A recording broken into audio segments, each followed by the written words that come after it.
Here we are. A look at the Rook, week 6 of the regular season. And man, we've got a feature here with Evan McCants, the new hot topic of the league with the big trade incoming. So, yeah, we've got exclusive content with the look at the Rook. Welcome, Evan. How you feeling? Just good to see you, man. That's all I'll say. Good. Good. Well, I got a question for you.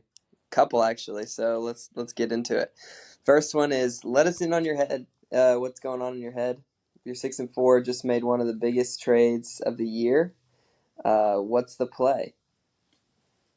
I needed to restore some depth that I lost after earlier trade I made 2 weeks ago.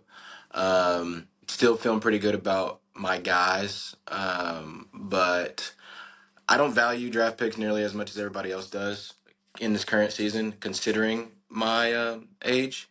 So, in light of that, I think I just needed to re up on some depth that I needed to make my team feel a little bit more stronger, especially with different injuries that I have and a bye week, big bye week this week. So, Yeah, that's great. So why tell us why Miles over Juice's trade?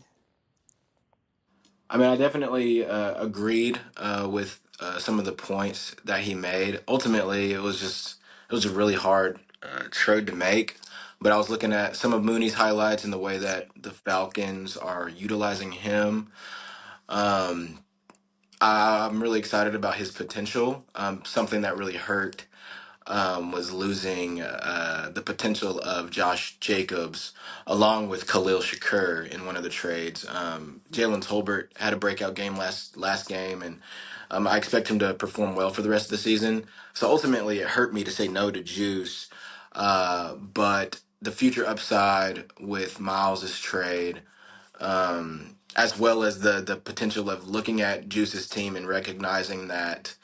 Um, Tyreek Hill on that roster would be insane. Miles in his voice memo actually described the potential of that being a league destroyer, and I didn't disagree with him. But I think what was most attractive in the moment was the net points that I'd be receiving from Jacobs and Khalil Shakur and Jalen Tolbert now. So Okay, well ultimately hurting my chances for the rest of the season. that's interesting. I mean, this is just the narrative that Juice has been talking about in the group message that he's made very clear. About Miles and just his influence. And so letting us in on his voice memo is very interesting. And so I'd love to hear the chatter that comes from this post interview group chat. So, last question for you, short and sweet. These next couple weeks, 5 of your 6 games are the 5 bottom tier teams. Matt this week, Mo the next, Tone the next, KG the next, Delk the next, and then you finish off with Juice in week 11 before playoffs start. I mean, some have said this is the easiest strength of schedule for the rest of the season. How are you feeling going into playoffs? Do you think you'll secure the division? Yeah, I think I will secure the division, but I don't want to, bite off more than I can chew.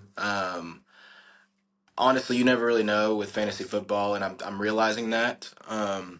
So I think I have the best team in my division, but you can only see how it shakes out. I mean, I thought I was going to beat KG in week 2, or week 3, and I didn't. So um, I you know I don't want to be too arrogant with my words. Well, appreciate you being on the pod, man.